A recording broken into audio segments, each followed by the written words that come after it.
If you have scoliosis and you feel tight here, here, or here when you're sitting at your desk, then this video is for you.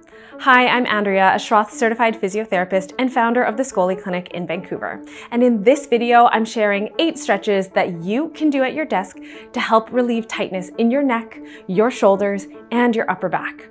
If you haven't watched it already, part 1 of this video focused on desk stretches for your lower back, your hips, and your legs, and I'll link to it here. If you like our content, please consider joining our membership to get perks like special access to scoliosis-friendly workout challenges and other monthly content made by me just for our members.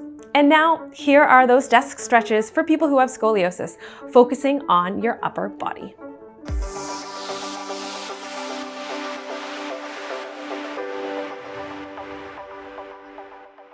One of the most common causes of discomfort for people who have scoliosis or Scheuermann's kyphosis or any sort of spinal condition and they work at a desk a long time is that they feel really compressed through their trunk. Sometimes it's through the chest, sometimes they feel tension and compression through their abdomen or through their actual spinal curve. And so doing a very simple inhale with an overhead reach can help to create a lot of space in through that body, as a lot of those tissues can tend to get tight if you're sitting in this position day after day after day, okay? So inhaling, getting some oxygen into the body, reaching overhead. Sometimes I like to grab my fingertips and actually pull them up towards the ceiling. I can feel that in my shoulders and in my side body. Exhaling to bring my hands down. Repeating this 5 times can help to change how you feel in your body while you're at your desk. Similarly, you can do a more of a side body stretch, and I'm just gonna turn to face you so you can see. So if you're reaching your arms overhead, you can actually grab one wrist with your opposite arm and think about lifting up and slightly to the side. So it's not a full sideways stretch, because when you have scoliosis, you don't really want to emphasize any of your curves. We're always thinking elongation. But this gentle wrist stretch up and over to the side, you can see that I'm biasing this side body stretch a little bit more without compressing my whole opposite side. So I'm thinking about staying really long, elongated, and a gentle reach to the side, and then switching to the other side. That wrist pull can be nice because I really do feel it more so in my shoulder and also my rib cage. One important thing to remember when you're doing that is not to round and also not to arch your back when you're doing these pulls. So again, staying really neutral through your trunk. The next set of exercises can all be done at your desk without needing more space. And this is really to address the upper body tightness. So one is gentle shoulder circles. You can do this a few ways. You can just do shoulder circles while keeping your hands down on your desk or on your thighs. You can also do this in the position that I really like, is taking your fingertips and placing them on your shoulders and then thinking about drawing a big circle with your elbows. And I find that just helps to open up the shoulder joint even more. So doing this a few times and you can change directions. Or if you feel like you have space, you can even do full arm circles with your arm, which also brings a lot of relief in terms of like, you can also squeeze, tense and open your hands as you're doing this to try and just, again, move those joints a little bit more than they probably are used to all day at your desk.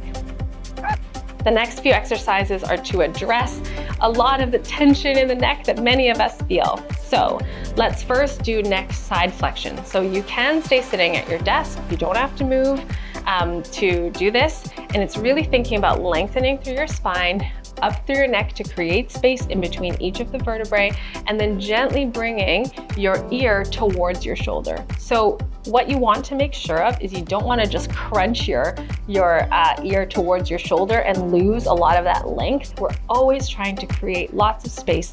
So even if you only move a little, like I don't have to go very far at all to feel it in my neck. And then you can also go to the other side, always thinking about staying nice and tall, trying to make sure that your shoulders don't come with you. Stay as neutral as you can as you do a little bit of that stretch for the upper trapezius muscles. The next one is neck rotation as well, especially if you're working and facing a screen and a monitor the whole day. Sometimes your neck can feel stiff, so it's really important to get some neck rotation exercises. This is really simple, staying really tall. Imagine that your head is on a swivel, and so you're not changing the position of your head while you're rotating. Just stay really neutral and spin your head towards one side, feeling, kind of drawing that opposite shoulder back, and then doing it for the other side, thinking about keeping your shoulder back and down. Doing this a few times to move those neck joints around, just to loosen up your neck. Now let's talk about the front of your neck. So I want to show you. Often when we sit at a desk, you have the best of intentions, this happens to me too, and we're sitting straight up. But then over time, gravity gets to us and all of a sudden you realize you're sitting like this, or sometimes even worse, in this position. Sitting like that is okay if it's just momentarily or you're just there for a little bit, but again, if you're there for 5, 6, 7, 8 hours of the day, that's when the joints of the body don't particularly love that position, and that's when you can start to get pain and tension and discomfort. So when your head is forward like this, a lot of this fascia in the front of your neck and chest starts to get tight. And then it makes it even more difficult to find that neutral position. So let's do a neck extension exercise. So staying here at your desk, shoulders back and down, we're thinking about lifting your face towards the ceiling. It's not collapsing backwards, keeping lots of space in the back of our neck, and just lifting the chin to the ceiling. And I can already feel lots of stretch happening in the front of my neck and even through my chest. And so even just thinking about reaching your face towards the ceiling and then coming back down, doing that a few times, you'd be surprised at how open your neck feels after doing that. I have 2 more exercise examples for you. One is, and these ones are kind of, they're a little different. They're not typical stretches, but one is an ear pull. So this actually feels quite good, especially if you're someone who suffers from like headaches or tension through your eyebrows and your head. If you gently grab your earlobes, and depending on if you're wearing earrings, you might have to change this, but gently grab your earlobes and think about I'm doing a gentle downward and outward pull.